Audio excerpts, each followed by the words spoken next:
Ya, tadi kami diterima oleh Ketua Komisi 3 DPR RI ya, berkaitan dengan laporan kaitannya dengan meninggalnya saksi dalam pertemuan tersebut hadir juga Kapolres, kemudian kuasa hukum KPAI LPSK yang menyampaikan perkembangan terakhir kondisi daripada keluarga korban. Karena kebetulan pada saat tanggal 7 Februari kuasa hukum keluarga korban KPAI serta anggota Komisi 13 juga LPSK ya mengajukan permohonan perlindungan, dan hari ini ingin mendapatkan konfirmasi berkaitan dengan proses hukum dan perkembangannya dari Kapolres Surabaya. Ya. Kami dari KPAI mendapatkan laporan tanggal 22, kemudian tanggal 25 Februari kami turun langsung ke lapangan, dan tadi kami sampaikan teman-teman KPAI termasuk di dalamnya bahwa ayah kandung kuat terindikasi memang melakukan kekerasan, sehingga kami meminta untuk segera diproses hukum karena kekerasan yang dialami Ananda MS ini sudah bertahun-tahun, tapi lebih intens 4 tahun terakhir. Nah, kemudian pasal yang kami minta untuk disertakan adalah satu, penghambatan hak bertemu anak dengan orang tua, kemudian yang kedua adalah unsur penelantaran, dan yang ketiga adalah kekerasan pada anak.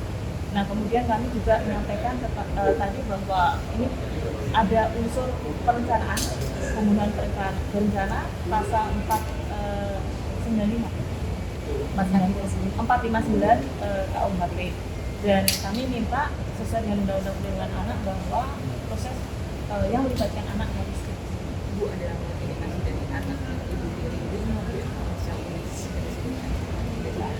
Enggak ada nggak dari kami ini tapi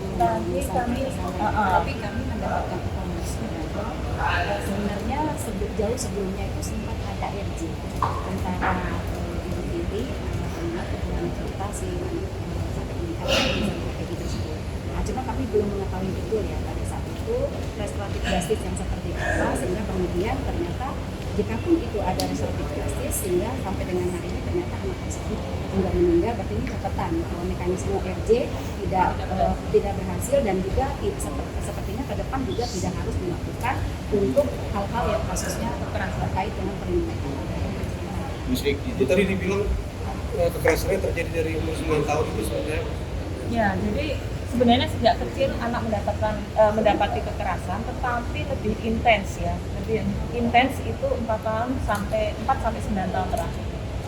Dari mulai dipukul, kemudian ditampar, disebut rokok, tapi kalau yang kami mendapat informasi langsung memang ditampar dan dipukul. Ibu kandungnya mendapatkan informasi nggak ya Bu, kenapa alasan ayah kandungnya ataupun ibu tirinya ini melakukan kekerasan kepada korban gitu? Kalau ibu kandung tidak menyampaikan, tetapi kalau kami turun ke lapangan kemarin, salah satunya adalah faktor konflik orang dewasa, suami istri, kemudian anak melampiaskan. Jadi dilampiaskan begitu ya Bu? Ya. Konfliknya dengan ibu tiri apa dengan ibu kandung ini? Itu waktu yang sekarang 4 tahun terakhir ya. Kalau yang sebelumnya ya ibu kandung. Informasi awal sih kalau yang diterima LPSK kebetulan sebenarnya kekerasan itu bukan hanya kepada si anak tapi juga kepada istri yang kebetulan adalah ibu dari ibu kandungnya Nisa. Jadi memang KDRT itu sebenarnya sudah cukup lama dan itu berkelanjutan, dan sepertinya juga sejak kecil Nizam itu dari mulai usia 4 bulan pun juga pernah mengalami kekerasan juga, dan pada saat dia masih dalam kandungan pun itu juga terjadi gitu. Jadi KDRT ini yang memang berkelanjutan, yang sekiranya ini terus menerus dan mungkin bisa sampai dengan hari ini, makanya kemudian ini menjadi catatan buat kasus-kasus KDRT ke depan gitu, supaya pihak kepolisian juga memberikan atensi. Jadi ketika ada laporan KDRT itu harus segera ditindaklanjuti supaya tidak terjadi hal-hal yang memicu sampai meninggalnya anak. Maksudnya tadi ayah korban juga katanya ketua gangster, ini seperti apa perlindungannya? Informasi awal yang kami dapatkan, ayahnya ini kebetulan dia tergabung dalam satu geng yang memang profesinya itu adalah pemasangan TV ya. Cuma kami belum mengetahui di dalam gengnya ini seperti apa gitu, tetapi dia memang tergabung dalam satu geng tersebut. Untuk perlindungannya Bu, Ibu? Untuk perlindungannya kemarin itu kami sudah lakukan asesmen ya, asesmen medis, psikologis, dan juga tingkat ancaman, karena kebetulan ibunya mengatakan Pasca setelah dia melaporkan suaminya itu, mantan suaminya itu ada banyak informasi yang masuk, SMS, WA dan sebagainya yang mengancam dia untuk tidak buka suara, dan kalau buka suara dia akan dipenjarakan. Lalu kemudian juga lewat medsos, DM dan sebagainya itu juga terjadi.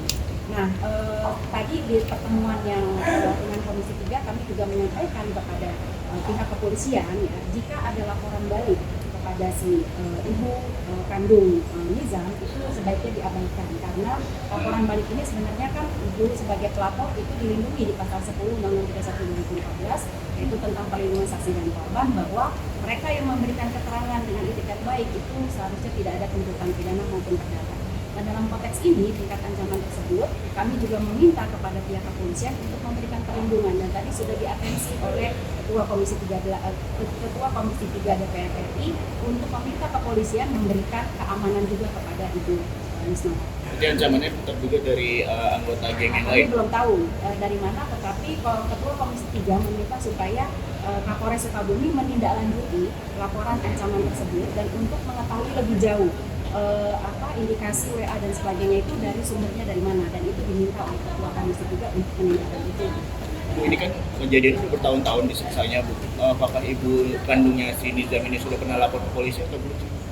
Sejauh itu sih belum, karena dia juga kesulitan untuk bisa bertemu dengan anaknya. Karena setelah usia 7 tahun itu sudah diambil oleh bapaknya dengan alasan dia mau dimasukkan dalam pesantren, dan sejak itu dia sudah agak kesulitan dan hampir tidak bisa bertemu dengan anaknya. Hak asuhnya berarti jatuh ke tangan ayahnya? Kalau terkait hak asuh, dia secara legal maupun tidak legal itu kami tidak tahu ya, tetapi pada posisi pernikahan mereka kan bercerai secara di luar hukum, karena mereka tidak menikah secara resmi gitu loh. Ya, kalau dalam posisi yang masih anak seharusnya di ibu. Cuma memang pada saat itu Ibu Risma sempat pergi ke luar negeri untuk bekerja. Tetapi anaknya diasuh oleh orang tua dari Ibu Risma gitu. Tetapi kalau kemudian diambil oleh ayah. Oke. Tapi geng motor atau geng apa? Gengnya itu seperti kumpulan mereka yang profesi-profesi tukang gigi. Komunitas begitu? Iya, komunitas. Terus Bu, ibu tirinya si NS ini sempat dapat kekerasan juga masih Bu dari ayah kandung NS? Itu yang barunya?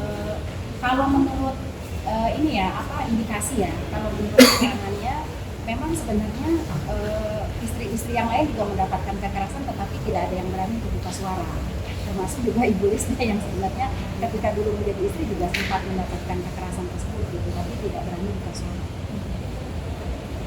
Udah ya teman-teman. Jangan lupa subscribe ya.